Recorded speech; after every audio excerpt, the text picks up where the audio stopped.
오늘은 로마서 6장 4절에 세례를 받음으로 할 때의 세례와 관련돼서 말씀을 나누려고 그래요. 지금까지 세례하면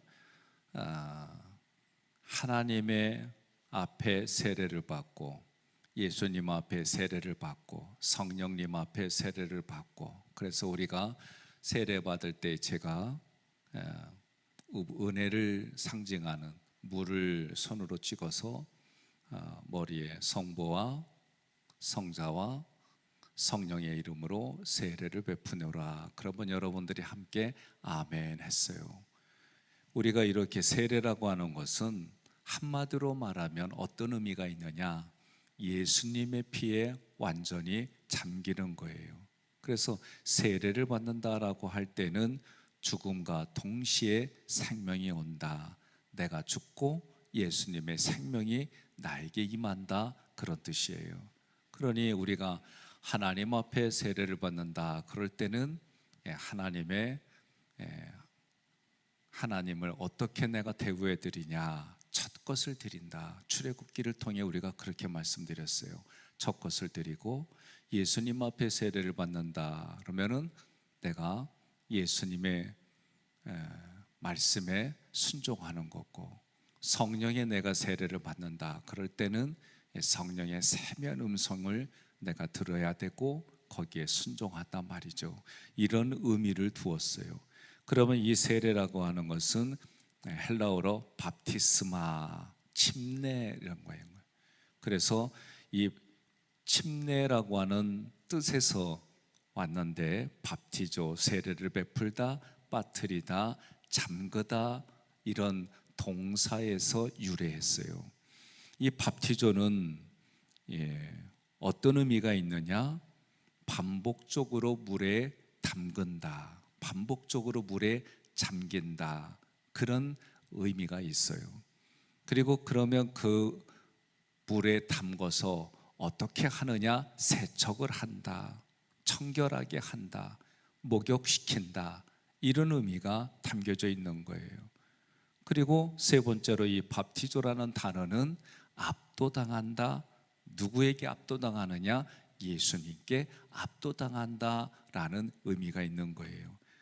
우리는 이 세례를 볼 때에 두 종류가 있습니다. 하나는 여러분과 제가 인간의 몸을 입고 행하는 물세례가 있고, 또 한 가지는 성령에 의해서 경험하는 성령 세례가 있어요. 그래서 성령 세례는 다른 말로 말하면 수장이 된다, 물속에 잠긴다, 그런 거예요. 그래서 이 물이라고 하는 것은 은혜를 가리키기도 하고 공포의 대상이기도 하고, 그리고 이 물은 두려움을 상징하기도 하고 그래요.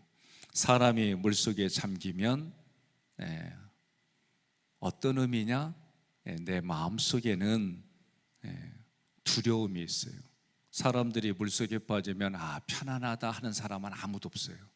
물에 빠지면 지푸라기라도 잡고 내가 살려달라고 하는 그런 마음. 그래서 물은 공포고 두려움인데, 그러나 영적인 의미에서 물은 하나님의 은혜를 상징해요. 그러니 내가 물에 빠지면 내가 죽는 거예요. 예수님께 지금 우리는 압도당한다, 이 물 속에서 예수님께 압도당한다, 그 얘기는 나의 모든 것이 죽는 거예요. 죽었다. 그래서 제가 설교 중에도 가끔 그런 얘기를 했어요.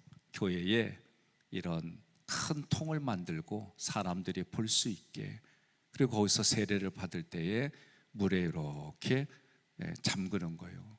그래서 제가 우스갯소리로 참 말 안 듣다가 예수 믿고 그 세례를 안 받으려고 바둥바둥 했던 사람은 조금 더 오래 살려주세요, 그럴 때까지 물속에 잠근단 말이에요. 근데 물속에 잠길 때는 내가 죽었다. 그리고 물속에서 일어날 때는 예수님이 부활한 것처럼 나도 부활한다, 그런 의미로 세례를 받는 게 가장 좋다. 역사적으로 보면은요, 흐르는 물에 세례를 했어요. 이 흐르는 물에 겨울에는 너무 어렵기 때문에 이제 우리가 교회에서 행하는 것처럼 조금 약식으로 하게 된 거예요. 죄와 사망의 죽음이 나를 다 죽을 수밖에 없는 나를 죄와 사망의 죽음이 물속에서 다 흘려 보냈단 말이에요. 그리고 물속에서 일어날 때 예수님처럼 나도 부활합니다. 이런 것이 세례의 모습이에요. 죄와 사망의 법에 이끌리던 나는 죽어지고 예수님이 십자가로 주신 생명, 은혜, 그 안에서 내가 살아간다. 그래서 내가 이 세례라는 것은 다른 말로 말하면 하나님과 연합된 모습이다라고 표현하는 거예요. 그래서 여러분과 저는 날마다 성령 세례로 충만해져야 된다. 하나님의 그 모든 것이 나에게 매일매일 공급이 돼야 되는 거예요. 우리는 한번 구원받은 것은 예수의 이름으로 구원받아요. 한 번에 영원히. 그러나 우리 몸을 입고 살아가는 동안에는 여전히 하나님으로부터 공급받아야 돼요. 이 공급받는 것이 성령 세례이다라고 말을 하는 거예요. 그래서 그렇게 세례를 받으면 하나님 앞에, 예수님 앞에, 성령님 앞에 우리는 어떻게 돼요? 날마다 새로워지는 거예요.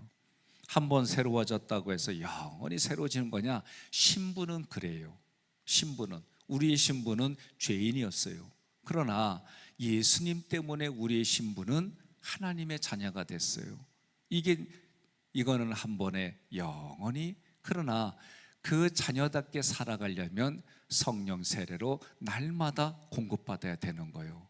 날마다 공급받으면 우리는 부활한 예수님처럼 우리는 그런 신분과 의식을 가지고 살아가는 거다. 상징을 두는 거다. 의미를 두는 거다. 그 얘기예요. 예수님 믿었어요. 예수님 믿기 이전과 예수님 믿은 이후의 삶에는 자기 본인으로 봐더라도 달라졌어요.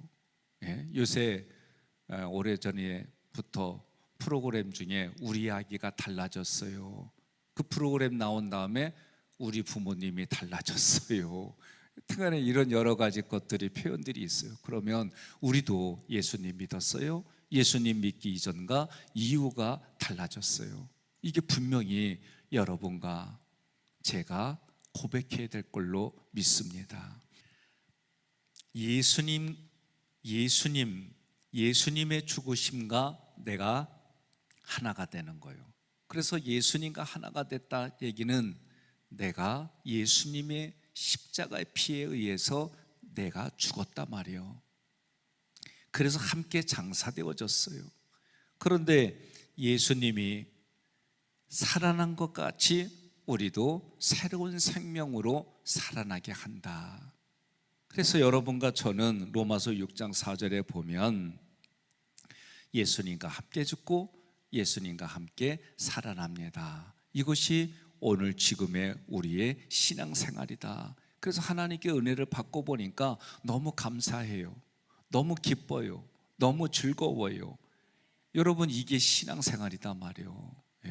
세상을 살아보면은요, 저는 우리 어르신들만큼 살아온 나이는 아니에요. 세상에는 우리가 기뻐요, 즐거워요. 그래도 이게 잠시요. 그죠? 자녀들이 잘 됐어요. 잠시요. 내가 뭔가 기뻐하는 일이 있어요. 잠시요.